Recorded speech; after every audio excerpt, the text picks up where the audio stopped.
dédé àsìkò gbogbo ibi tí ẹ ti ń gbọ́ mi lé lóko tàbí lẹ́yìn odi, ẹ jẹ́ kí a gbàdúrà. bàbá wa olùfẹ́ wa wọn àìkú àìsà àti àjíbàjẹ́ adúpẹ́ fún àánú àtọ́jú rere náà láti àrígbà láti tún rí ọjọ́ àìkú mìíràn nínú oṣù karùn-ún, oṣù oore ọ̀fẹ́. Ògo ni forúkọ mímọ́ yín fún àǹfààní ńláńlá tí kò ṣe fowórà yìí. Ọ̀rọ̀ tí a gbọ́ lé ní kó ṣe ayé ọkàn àti ara wa ní rere, kó má ṣe lòdì sí wa ní ọjọ́ ìdájọ́. ń ṣe tí a gbàdúrà lórúkọ Jésù Kristi Olúwa wa. Àmín. Orúkọ Jésù. Ìwé ọ̀run ṣíṣí tí a tẹ ọwọ́ olùṣọ́ àgùntàn yín náà kọ Adéjàre Adébóyè kọ èní ọjọ́ àìkú ọjọ́ 18 oṣù karùn-ún. Àkòrí tí a ó gbéyẹ̀wò lé ní sọ pé tí a ṣẹ̀dá fún ète kan, tí a ṣẹ̀dá fún ète kan. Àmọ́ àkọ́sórí wa nínú ìwé Àìsáyà orí ìkẹrìndínláàdọ́ta ẹsẹ̀ ìkọkànlá. Àìsáyà orí ìkẹrìndínláàdọ́ta ẹsẹ̀ ìkọkànlá. Láti ìlà oòrùn wá ni mo ti mú ẹyẹ idì wá, láti ọ̀nà jíjìn réré ọkùnrin kan tí yóò mú ète mi ṣẹ. Ohun tí mo ti sọ, òun ni èmi yóò mú ṣẹ. Èyí tí mo ti gbèrò, òun ni èmi yóò ṣe.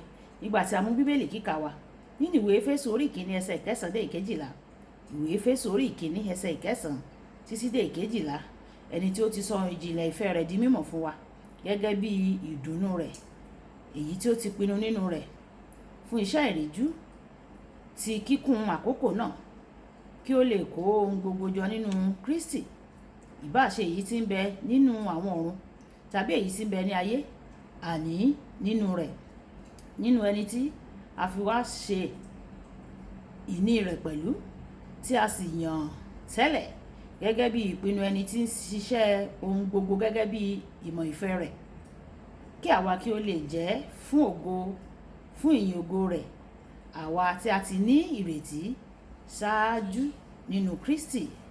Wàyí ẹ tẹ́tí bẹ̀rẹ̀ jẹ́ láti gbọ́ ohun tí olùṣọ́ àgùntàn yín náà kọ Adéjàre Adébóyè ní fún wa ní èní ọjọ́ àìkú. Bí ọkùnrin kan tí àwọn òbí rẹ̀ rán níṣẹ́, iṣẹ́ tí ó ṣe pàtàkì, ṣùgbọ́n ó dúró láti kópa nínú bọ́ọ̀lù gbígbá lójú ọ̀nà. Báwo ni o ṣe rò pé inú àwọn òbí rẹ̀ yóò rí nígbà tí wọ́n bá wo irú ìwà òmùgọ̀ bẹ́ẹ̀ tí ó hù? Èyí farajọ ohun tí ọ̀pọ̀lọpọ̀ àwọn ènìyàn máa ń ṣe nípa iṣẹ́ tí Ọlọ́run rán wọn sínú ayé.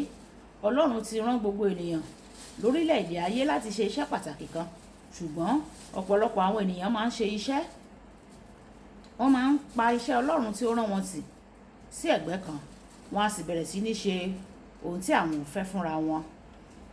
Kí a tó bí ọ, Ọlọ́run ti pèsè iṣẹ́ kan fún ọ láti ṣe lórí ilẹ̀ ayé. Gbogbo ènìyàn tí Ọlọ́run dá ni ó ní ète pàtàkì kan fún tí ó fi dá wọn. Ìwé Éfésù orí ìkejì ẹsẹ̀ ìkẹwàá. Àti pé Ọlọ́run ní ète kan nínú èyí tí ète pàtàkì rẹ̀ fún ayé rẹ jẹ́. Nínú ìwé Gàlátíà orí ìkíní ẹsẹ̀ kẹtàlá títí dé ìkẹrìndínlógún, Pọ́ọ̀lù sọ pé Ọlọ́run ti yà á sọ́tọ̀ fún ara rẹ̀ láti inú ìyá rẹ̀ nígbà tí ó di òpin ayé rẹ̀. Ó sọ pé mo ti já ìjà rere o, mo ti parí ọ̀nà mi o, mo sì ti pa ìgbàgbọ́ mọ́. Nínú ìwé Tímótì kejì orí ìkẹrin títí dé nínú ìwé Tímótì kejì orí ìkẹrin ẹsẹ̀ ìkeje, Jòhánù onítẹ̀bọmi mọ̀ pé Ọlọ́run rán òun ṣáájú Jésù láti kéde dídé rẹ̀ fún àwọn ará Ísírẹ́lì ni.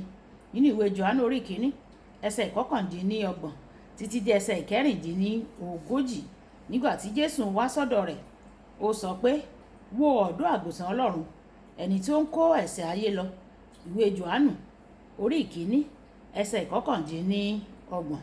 Nítorí pé ó ṣe iṣẹ́ rẹ̀ dáradára, Jésù jẹ́rìí nípa rẹ̀ pé nínú gbogbo àwọn tí a bí nínú obìnrin, kò sí ẹnì kankan tó ga ju Jòhánù onítẹ̀bọmi lọ.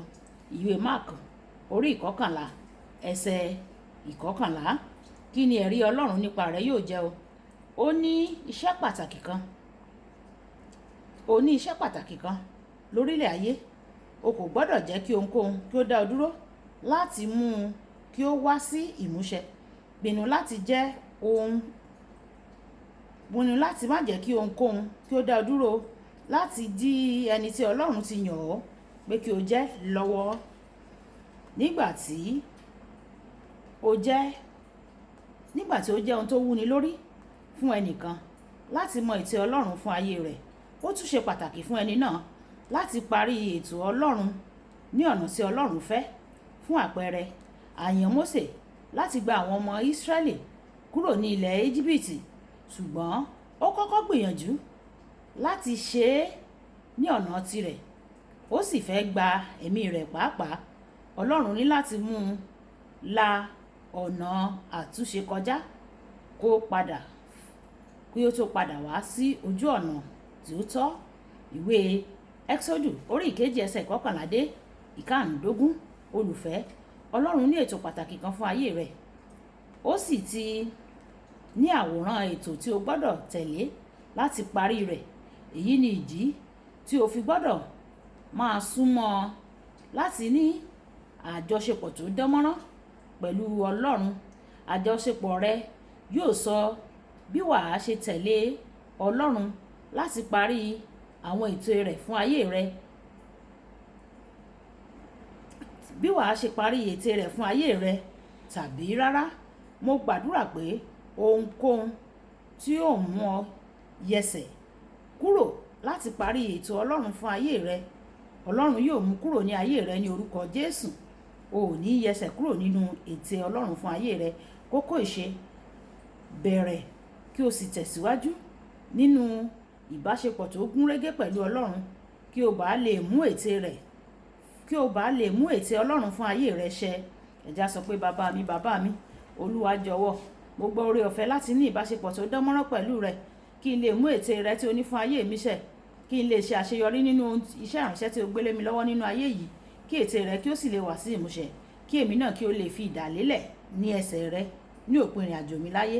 Ọlọ́run yóò sì ṣe bẹ́ẹ̀ fún wa ní orúkọ Jésù. Olúwàbùkọ́lá Ayako ní orúkọ mi. Ẹ máa bá mi like, ẹ máa share, ẹ máa comment nípa ẹ̀ kí àwọn èèyàn kan lè jẹ àǹfààní ọ̀run ṣíṣí Yorùbá. Nání o, ànílà nání o, ó dàbọ̀.